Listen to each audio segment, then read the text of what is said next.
আসসালামু আলাইকুম রহমতুল্লাহ খান study centre BD YouTube চ্যানেলের পক্ষ থেকে সকল শিক্ষার্থীকে জানাচ্ছি স্বাগতম। প্রিয় শিক্ষার্থী বন্ধুরা, আজকে তাহকিকের তৃতীয় ক্লাসে হাজির হয়েছি। তৃতীয় ক্লাসে আজকে ক্লাসটা কী কাজ বা কী আমাদের কাজ, আমরা গত ক্লাস যারা জানেন তারা আমরা কী করেছিলাম, মাদ্দাহ এবং জেন্স শেখা বের করা শিখেছিলাম তো আমি পুরো বিষয়টা আমি আবার বলবো, সিগা বহস মাদ্দাহ আর জেন্স আমরা কীভাবে বের করেছিলাম এটা আমি আর একবার বলবো, একটু আমরা দেখি। প্রথমে সিগা বের করতে হলে আমাদেরকে যে দেখতে হবে যে ফেলে মাঝি যেহেতু শিখতেছি, ফেলে মাঝি শব্দের শেষ অক্ষর থেকে চেনা যায়। শব্দের শেষ অক্ষর এখানে কি আছে, ইকতারাব তুম। তো যদি তুম থেকে থাকে তাহলে আমরা বের করবো জবর আলিফ অলিফ তাহলে কিন্তু আলিফ নুন জবর তা তুমা তুম এখানে আসছে। আমাদেরকে তিনটা কোশ্চেন করতে হবে। প্রথম প্রশ্ন অহেদ তাসনিয়া নাকি জমা, এটা অহেদ, এটা তাসনিয়া, এটা জমা, যার কারণে কী হয়েছে জমা। দ্বিতীয় প্রশ্ন মুজাক্কার নাকি মর্নাস, এটা মুজাক্কার, এটা মর্নাস, এটা কি মুজাক্কার, তার মানে এটার মধ্যে আছে বিদায় জমা মুজাক্কার। তৃতীয় প্রশ্ন গায়েব হাজির নাকি মুতাকাল্লিম, এই ছয়টা গায়েব, এই ছয়টা কি হাজির। যদি এই ছয়টার মধ্যে আছে যার কারণে কী হচ্ছে হাজির, তো সিগা কী হচ্ছে জমা মুজাক্কার হাজির। এবার কি বহস, বহসটা আমাদেরকে দেখতে হবে কী থেকে চিনলাম তুম, এটা কার আলামত, ফেলে মাঝির আলামত। আর ফেলে মাঝির আলামত হলে সাধারণত আমরা লিখবো মাঝি মুসবাত মারুফ, ক্লিয়ার।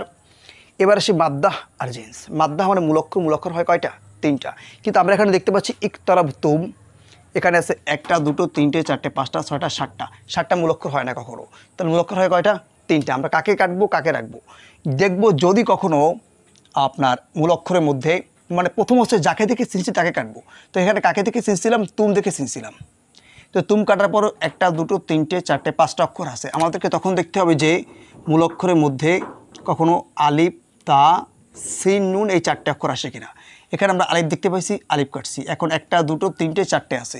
এবার এখানে তা আছে, তা এখানেও আসছে, তা কাটছি, এখন কটা একটা দুটো তিনটে, মূল অক্ষর কি কপ র বা, যার কারণে এখানে আর সমস্যা হচ্ছে না। এবার আসি আমরা জিন্সে কী হবে, জিন্সে সহি। কেন, যদি মূল অক্ষরের মধ্যে একটা অক্ষর দুইবার না আসে, আলিফ অ ইয়া না আসে, জিন্সে কী হয় সহি। এটা ছিল গত দুটো ক্লাসের আলোচনা। আজকে আমরা কী শিখব, বাব আর মাজদার, খুবই ক্রিটিক্যাল বিষয়, খুবই কঠিন আলোচনা। আজকের আলোচনাটা সব থেকে বেশি হার্ড, সো বি কেয়ারফুল। আমাদেরকে বাব বের করতে হলে আগে জানতে হবে এখানে কয়টা অক্ষর আছে, তিনটে অক্ষর। এটার নাম ফা কালেমা, এটা আইন কালেমা, এটা কী কালেমা, লাম কালেমা। ফা কালেমা কে কপ, এখানে ফা কালেমা কে কপ, কপের পরে কি আসছে তা। এই তা কি মূল অক্ষর আসছে নাকি বেশি আসছে, নিঃসন্দেহে বেশি আসছে, তাই তো। বেশি না আসলে কোনোভাবেই এই তাটা আমরা কাটতাম না। মূল অক্ষর হচ্ছে কপ র বা, কপ র বা, কপ হচ্ছে কী কালেমা, ফা কালেমা। তো ফা কালেমার পরে কি বেশি আসছে তা, ফা কালেমার পরে যদি একটা তা বেশি আসে বাবে ইফতিয়াল, বাবে কী হবে ইফতিয়াল। একটা কথা বলে রাখি, আমি যে কাটাকাটি করছি আপনারা কিন্তু পরীক্ষায় কাটাকাটি করবেন না, এটা জাস্ট আপনার একটা ধারণা। আপনি মনে মনে কাটতে পারেন বা আপনি রাফে কাটতে পারেন, রাফে এরকম কোর্টে কাটতে পারেন, কিন্তু পরীক্ষা খাতে কিন্তু কাটবেন না, ঠিক আছে। তো আমি কি বললাম, ফাঁকালেমায়ের পরে যদি একটা অতিরিক্ত তা আসে বাবে কি হয় ইফতিয়াল, বাবে কি হয় ইফতিয়াল। তাহলে এবার আমরা কী বের করবো, মাজদার। বাপ থেকে মাজদার বের করাটা অতি সহজ, খুবই সহজ, আপনারা একটু খেয়াল করেন ইনশাল্লাহ পারবেন। তো এখানে বাপটা কি ইফতিয়াল, এখানে কি আছে ফা আছে, ফা বলতে ফা কালেমা, আইন আছে, আইন বলতে আইন কালেমা, লাম আছে, লাম বলতে লাম কালেমা। তাহলে এই আলিফ কি বেশি, ফা কালেমা কপ, তা বেশি, আইন কালেমা র, আলিফ বেশি, লাম কালেমা কি বা। তাহলে আলিফ বেশি, আমরা মাজদারটা বের করার সময় এই আলিফটাকে আমরা রেখে দিব। এবার ফা বলতে ফা কালেমা, ফা কালেমা কে কপ, এটাকে আমরা উপরে নিয়ে আসব। তা কি আসছে বেশি, যদি বেশি থাকে তাকে তার জায়গায় আমরা রেখে দিব। এবার আইন বলতে কি আইন কালেমা, আইন কালেমা কি র, উপরে তুলে নিয়ে আসলাম। আলিফ কি বেশি জায়গায় রেখে দিলাম। লাম বলতে লাম কালেমা, লাম কালেমা কে বা, উপরে তুলে নিয়ে আসলাম। বাক্যের শুরুতে একটা আলিফ একটা লাম যুক্ত করলাম, মাজদার হয়ে গেছে। যদি বুঝতে সমস্যা হয় আমি আবার বলি, আলিফটা কি আছে অতিরিক্ত রেখে দিলাম। ফা বলতে ফা কালেমা কে কপ, ওকে উপরে তুলে নিয়ে আসবো। তা বেশি, ওকে ওর জায়গায় রেখে দিব। আইন বলতে আইন কালেমাকে র, ওকে উপরে তুলে নিয়ে আসবো। আলিফ বেশি রেখে দিব। লাম বলতে লাম কালেমাকে বা, উপরে তুলে নিয়ে আসবো। বাক্যের শুরুতে একটা আলিফ একটা লাম যুক্ত করলে মাজদার এমনিতেই হয়ে যায়। তো এটা হয়ে গেল মাজদার। তাহলে ফা কালেমার পরে একটা তা বেশি আসলে ভাবে কী হয় ইফতিয়াল।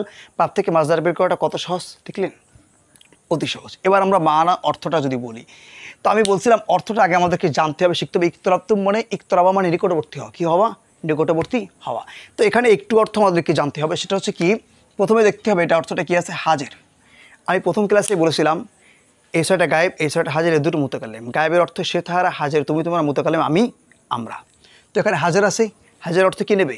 তুমি তোমরা। এবার দেখি এখানে কি আছে? জমা। জমা মানে কি? বহু বচন। জমা মানে কি? বহু বচন মানে কি? অনেকে। তাহলে অনেক মানুষ যদি হয়, কখনো আমরা তুমি বলি না, আমরা কি বলি? তোমরা। আমরা কি বলি? তোমরা। এবার আসো, অর্থটা কি? নিকটবর্তী হওয়া। এখন না সেটা ফেলে মাঝি না মুজারে? ফেলে মাঝি। ফেলে মাঝি মানে কি? অতীতকাল। অতীতকাল যদি হয় তাহলে হবে কি? তোমরা নিকটবর্তী হইলে। তোমরা নিকটবর্তী হইলে। আর যদি ভবিষ্যৎ মানে যদি ফেলে মুজারে হতো, তার মানে তোমরা নিকটবর্তী হইতেছো বা হইবে। ঠিক আছে, এরকম অর্থটা হতো। ক্লিয়ার? তো প্রিয় শিক্ষার্থীরা, আজকে পর্যন্ত।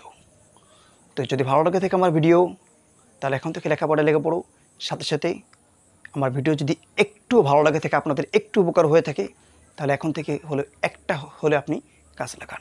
কারণ আপনি আজকে একটা গাছ লাগাবেন, ভবিষ্যতে আপনার প্রজন্ম বাঁচবে। আল্লাহ হাফেজ।